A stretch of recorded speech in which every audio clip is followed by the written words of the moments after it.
Assalamualaikum warahmatullahi wabarakatuh. Hamdan wa syukran liman qala fi kitabihil karim. A'udzu billahi samiil alim minasyaitonir rajim. Ya ayyuhalladzina amanu kutiba alaikumus shiyamu kama kutiba alal ladzina min qablikum la'allakum tattaqun. Salatan wa salaman daimaini mutalazimaini ala sayyidina Muhammadinil qail man shoma ramadhana imanan wa ihtisaban ghufira lahu ma taqaddama min dhanbihi wa qila wa ma ta'akhkhar. Shadaqallahul azim wa shadaqa rasuluhun nabiyil karim, amma ba'du. Alhamdulillah, marilah kita panjatkan puji syukur kehadirat Allah Subhanahu wa ta'ala, yang mana Allah telah melimpahkan rahmat, taufik serta hidayahnya kepada kita sekalian, zahiran wa batina, laziyama ni'matul utma, yakni nikmat Islam dan iman yang telah menyatu, mendarah dan mendaging di jiwa kami. Semoga dengan adanya nikmat tersebut senantiasa melindungi kami semenjak nyawa masih dikandung badan sampai pulang ke liang kubur. Amin, Allahumma amin. Dan tak lupa salawatullah wassalamuhu semoga tetap tercurahkan ala sahibil mu'jizati wal Quran, Nabi Agung Muhammad sallallahu alaihi wasallam, yang mana beliau telah membawa kita minadh dhulumati ilan nur, telah membawa kita dari alam yang gelap gulita di bawah ke alam yang terang benderang. Para pendengar, mustami'in, mustami'at, khususnya warga Nahdien rahimakumullah, kita sebagai umat Islam mempunyai kewajiban melaksanakan segala apa yang telah diperintahkan oleh Allah Subhanahu wa ta'ala. Di antaranya perintah puasa di bulan suci Ramadan. Bulan Ramadan inilah adalah bulan yang Allah khususkan kepada umatnya Nabi Muhammad sallallahu alaihi wasallam. Bulan yang paling agung, bulan yang amat besar, yang amat agung adalah bulan Ramadan.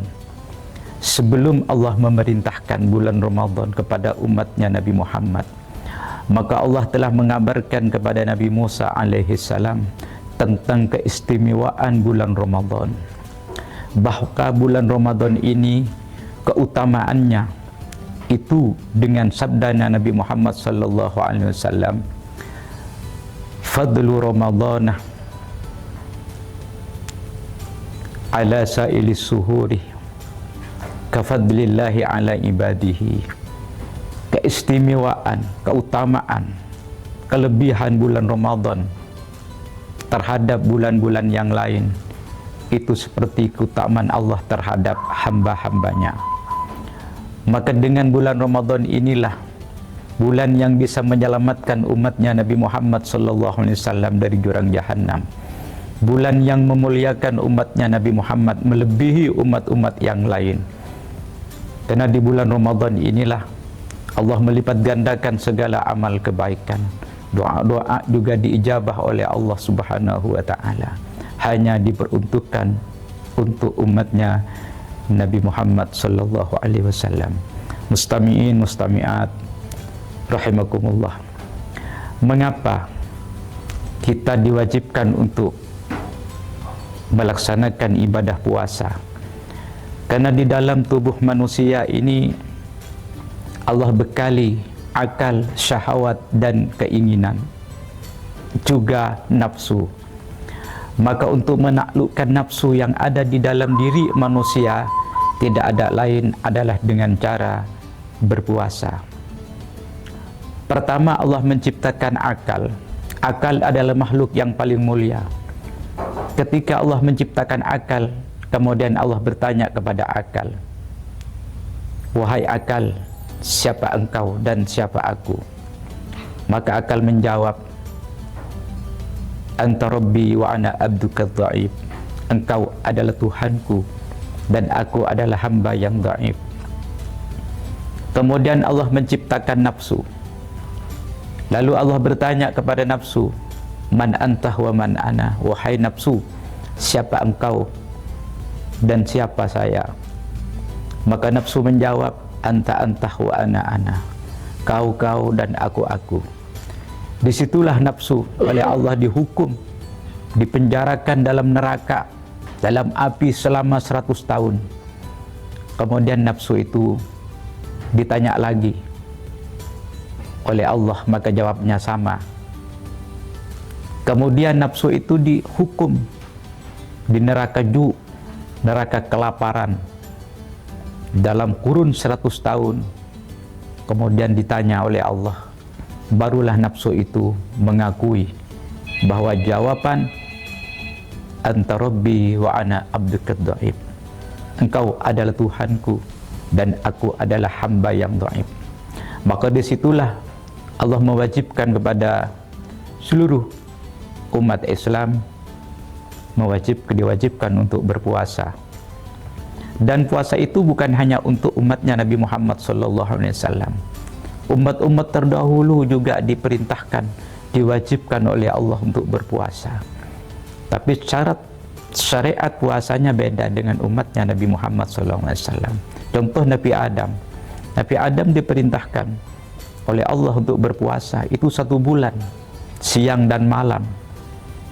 Dan Nabi Musa juga diperintahkan oleh Allah, diwajibkan untuk berpuasa. Umatnya Nabi Musa 3 bulan berturut-turut hanya di siang harinya. Tapi umatnya Nabi Muhammad dianjurkan, diperintahkan oleh Allah berpuasa hanya 1 bulan di siang harinya. Apakah Allah itu tidak adil? Mengapa ada perintah, ada yang 1 bulan siang malam diperintahkan untuk puasa umatnya Nabi Adam, sedangkan umatnya Nabi Musa 3 bulan berturut-turut di siang hari? Umatnya Nabi Muhammad hanya 1 bulan. Apakah Allah itu tidak adil?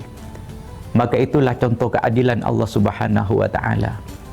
Nabi Adam diperintahkan puasa 1 bulan siang dan malam, karena Nabi Adam tubuhnya itu kuat, dan besarnya umatnya Nabi Adam itu 300 dirok. Jadi sekali makan 300 kilo, pantas diam 1 bulan tidak makan, kuat, mampu. Begitu pula umatnya Nabi Musa, berpuasa 3 bulan berturut-turut. Karena Nabi Musa umatnya itu kuat, beda dengan umatnya Nabi Muhammad yang lemah. Maka diperintahkan oleh Allah umatnya Nabi Muhammad berpuasa hanya 1 bulan di siang harinya saja. Tapi nilai pahalanya walaupun 1 bulan itu mengalahkan umat-umat yang lain, sehingga kelak di hari kiamat umat yang paling panjang umurnya adalah umatnya Nabi Muhammad SAW. Sebab umur itu ada 2, ada umur hidup, ada umur ibadah. Jadi kalau umur hidup umat Nabi Muhammad adalah umur yang paling pendek umatnya Nabi Muhammad, tidak jauh dari 60 ke 70 tahun. Tapi umur ibadahnya umatnya Nabi Muhammad itu paling panjang nanti di hadapan Allah Subhanahu wa ta'ala. Contoh, hadir di majlis taklim, hadis di majlis masjid kebaikan, dengan berdasarkan sabda Nabi Muhammad, julusu sa'atan fi majlisil ilm khairun min ibadati alfi sanatin. Duduk di tempat mulia, di majlis ilmu sejam, itu nilai pahalanya lebih baik daripada ibadah terus menerus 1000 tahun. Itulah yang Allah berikan kepada umatnya Nabi Muhammad sallallahu alaihi wasallam. Semoga kita sebagai umat Nabi Muhammad sallallahu alaihi wasallam kelak bisa berkumpul bersama baginda Rasulullah sallallahu alaihi wasallam. Mustami'in, mustami'at rahimakumullah. Maka disitulah Allah mewajibkan berpuasa. Sebab di dalam tubuh manusia itu ada akal, ada nafsu, juga ada syahwat. Maka untuk mengendalikan syahwat atau keinginan, itu akal dan nafsu. Ketika yang mengendalikan keinginan itu adalah akal, maka manusia itu lebih mulia daripada makhluk yang hanya dibekali oleh Allah bekal akal, yakni malaikat. Sebaliknya, apabila keinginan itu dikendalikan oleh nafsu, maka manusia itu lebih jahat daripada makhluk yang hanya Allah bekali dengan syahwat, yakni syaitan. Maka dari situlah kita ambil pelajaran di dalam kita melaksanakan ibadah puasa ini, hikmah dari puasa adalah kita menumbuhkan rasa kasih sayang, ditumbuhkan rasa semangat dalam beribadah kepada Allah Subhanahu wa taala. Dan di bulan Ramadan inilah bulan yang menjadi kebanggaan umatnya Nabi Muhammad SAW. Tidak Allah berikan kepada umat-umat yang lain, hanya Allah berikan kepada umatnya Nabi Muhammad SAW. Fa insyaallah dengan berakhirnya bulan Ramadan, dengan keluarnya bulan Ramadan, semoga keluar pula dosa-dosa kita, dosa-dosa umatnya Nabi Muhammad SAW, sehingga menghadap Allah Subhanahu wa taala kelak tidak ada sedikit pun dosa yang dibawa di hadapan Allah Subhanahu wa taala bi barakati Ramadan. Demikianlah sejenak apa yang kami sampaikan. Sekurangnya kami mohon maaf. Akhiran wallahul muwaffiq ila aqwamit thoriq. Assalamualaikum warahmatullahi wabarakatuh.